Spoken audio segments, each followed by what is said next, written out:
This one's for all you non-spoiler people out there.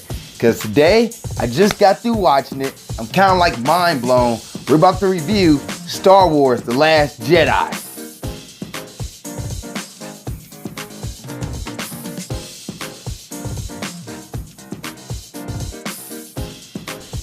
What's up, world? Welcome to Movie Breakdowns. I'm your host, Ali Zakka. And what this series is about, we review old or new movies, give a plus or minus grading system to it. So A through F, old elementary school grading system. Sometimes I have a friend on, sometimes it's just me. Like today, it's just me. And I'm about to review Star Wars: The Last Jedi. So let's jump into it.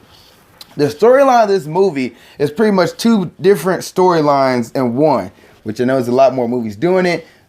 And a lot of movies do this a lot, actually. So you got plots and subplots, but this had, like, to me, two main plots. And they just kind of intermingle? Yeah, not intermingle. What was that? Intermingle. Sorry about that. So, pretty much one half of the story, you have Rey, who's played by Daisy Ridley. Anyway, I'll get to her like as a character later, but Rey is going to meet Luke Skywalker for training. She want to learn more about how to become a Jedi, what the Force is, all this that she's feeling. While Luke, the reluctant teacher who's like, I don't want to teach you, I'm going to not teach you. It's that storyline again. So the apprentice who wants to be taught by the master who gave up the ways. That's been done multiple times. A lot of times, actually. Almost anything you watch with a master and apprentice. Can we ever get something where the master's just super excited to see this new person who's like, I want to train? The master's like, back in my day, I stopped doing this, but I'll come back and do it. Can we ever get one of those storylines? And then the second storyline, which you rarely get in Star Wars. Hold on. Rescue mission. No, they're usually destroy missions.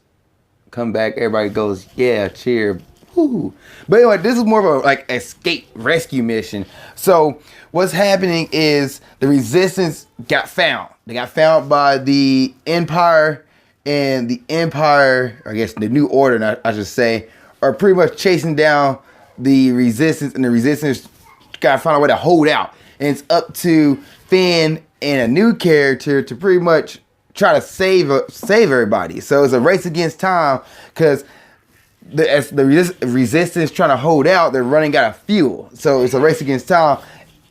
And it's a nice little storyline. I like it. I like the whole. It wasn't like a Star Wars movie where you was taken to this planet and that planet and this planet and that planet and that planet, this planet. You was kind of put into two different locations with a little bit of that planet here, a little bit of this planet here, but mostly you was in one main spot. And that's pretty much what this Star Wars is about. I love the storyline. I love the race against time aspect. The suicide mission, which that has done 1, 2, 3. That suicide mission has been done a lot in a lot of Star Wars movies. Yeah, almost every Star Wars movie has had a suicide mission. They keep copy and pasting that. Stop that. But anyway, I like the setting of this one. This was really fun. Now let's get down to characters. So I already talked about her earlier, Rey, but she played by Daisy Ridley. I want to say Riley is Ridley. Daisy Ridley, and Rey did a good job. I like Daisy in this. I like Daisy playing Rey. She did great. No complaints about her. Her character, what it was, she was the curious, want to learn, want to know everything about what's going on, and she tried her best to do that, and she went with her gut feeling, and like her character was there. It wasn't like, why is she doing this? Why is she making that stupid move? She had a reason behind why she was doing certain stuff. So it wasn't just a character who's like, I'm this, goofy character. I'm just this character here who's stone-faced. It's like a legit person literally want to know what's going on and trying to figure out stuff. And her naivete, her being naive, her being naive showed. It really showed. And it was a cool character. I like seeing that. Mark Hamill as Luke Skywalker. Great. He knows his character by the back of his hand. And just a great character. Just Loved him. Loved him the movie. He played the resistant teacher the majority of the time in the movie pretty well. And you learn more about why he's there, why he got put in that situation. He can play Luke Skywalker in his sleep at this point, so he's already good. Carrie Fisher, rest in peace, who played Leia. This movie, she did great. No complaints. It was almost, one thing I will say about this movie, because she did pass away, it was like every character that came and interacted with Leia in this movie was almost like they was doing, and this probably got re-added in after she passed away, but almost every character had like a goodbye moment with her. It was weird. It was really weird. I don't know. It was like the characters were all like talk to her like she wasn't living in real life. I mean, like it was like almost an homage to her. And actually, at the end of the movie, they do give like a tip, like rest in peace, or this is for in loving memory of our princess Carrie Fisher. So it was like they actually wrote parts in the movie where the characters, like each person had a one-on-one heart-to-heart with Carrie. Adam Driver is Kylo Ren. Also another guy. In the first movie, I did not like him. I was like, why? Well, he should have left the mask on. Why did he take the mask off? Wait, what's this? He looked too much like a good person. And this movie, with the scar and everything, it kind of like carried over. Like I didn't have that feeling of he doesn't fit the character anymore. Like Adam Driver fit Kylo Ren now, and he made sense as Kylo Ren. And I was perfectly okay with that. I was perfectly okay with him being in the movie. He didn't take me out of it. I wasn't upset about it. And I was like, okay, we'll run with it. John Boyega as Finn. Okay, one, I gotta give a props to John.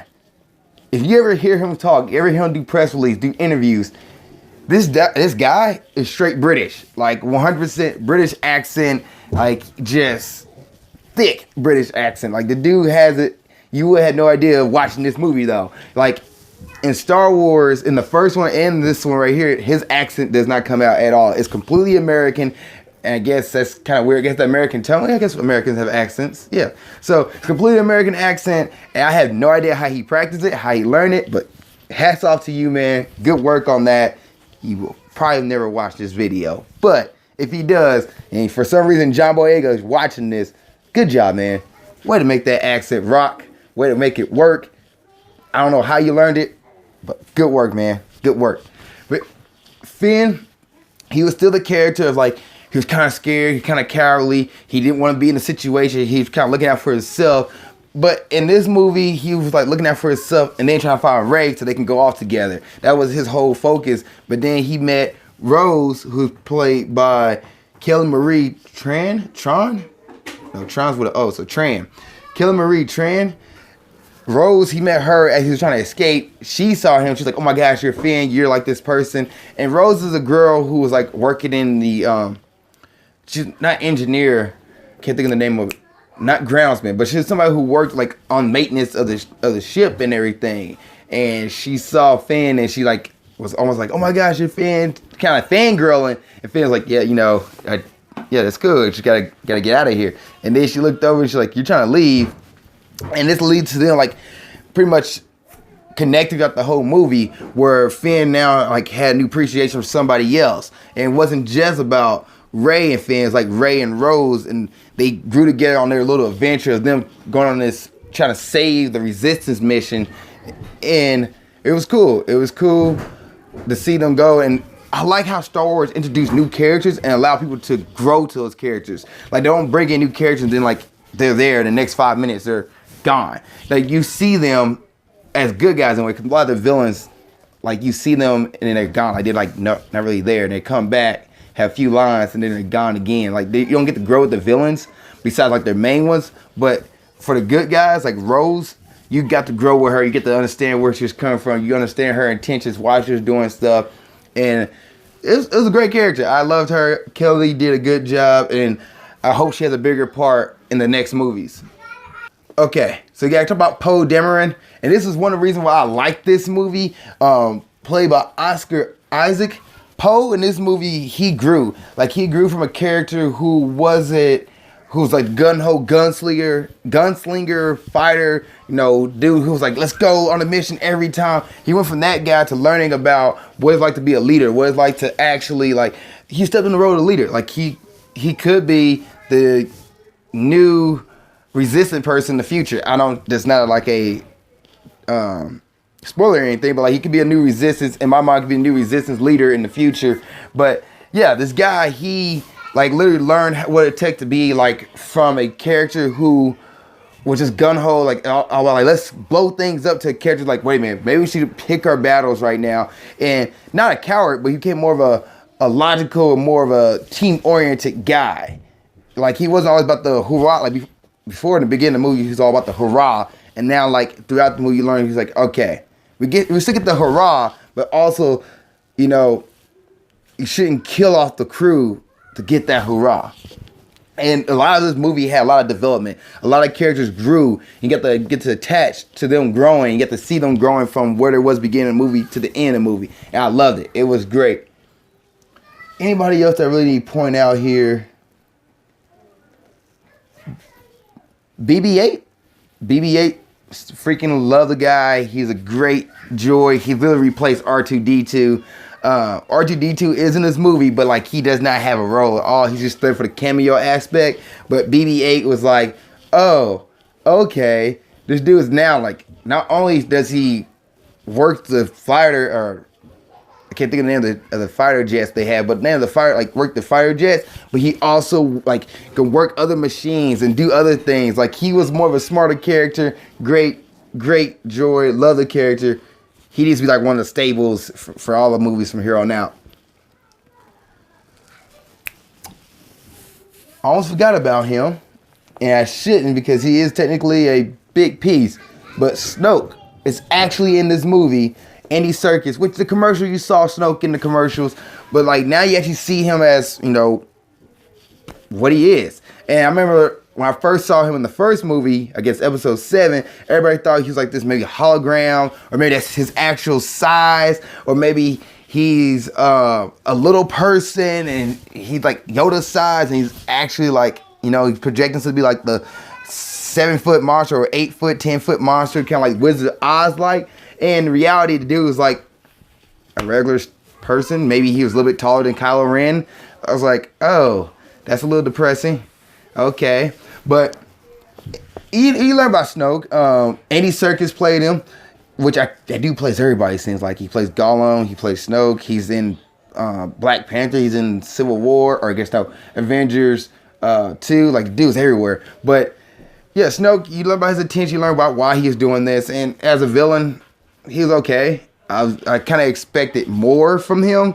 Kind of disappointed that we didn't get that, but that doesn't take away from the movie. It kind of leads into something that you don't get to see in Star Wars. Like, you never seen what it leads into. Like, it was kind of cool. All right, enough yapping. Time to go to, like, should you watch this movie in theaters, or should you wait till it comes out on DVD? Star Wars fans, go watch the movie in theaters. Actually, anybody else who just love movies in general, who love storylines, who love to see certain stuff, not certain stuff, but love the relationships, I guess the love story of Star Wars, because Star Wars does have a love story in it. You love that. If you love the the fight and the race against time kind of stuff, if you're just a fan of Star Wars, or you just love movies in general, go watch this movie. I think you enjoy it. I think this movie brings in new fans into the series. It's not just something where like the legit Star Wars fan will love and enjoy. It's something I think this movie where everybody can enjoy. Anybody who never seen Star Wars before can watch this movie and understand what's going on, and understand like, oh, this is why this is happening. It gave me time. Okay, this makes sense. So I think you should go see this movie in theaters. Grading time. I'm going to give Star Wars The Last Jedi an A. Yes, I'm going to give it an A. I like the whole thing about the storyline. The storyline really drew me in, and the fact that it wasn't something that we've seen in all Star Wars movies. The ending is nothing like any other Star Wars movie I have seen. It's different. It leaves you wondering, leaves you hoping for more. It keeps you on your... I was on the edge of my seat in this movie, but it was for the good movie. It was a movie where I was like, okay, what's going to happen next? I was never like thinking this is it, this is the end. And then every time I thought like, okay, this is the end, it was like, here's an extra section. Like, whoa. And it didn't feel like a 2 hours and 30-minute movie, which this is what this movie is. It's a 2 hour and 30-minute movie.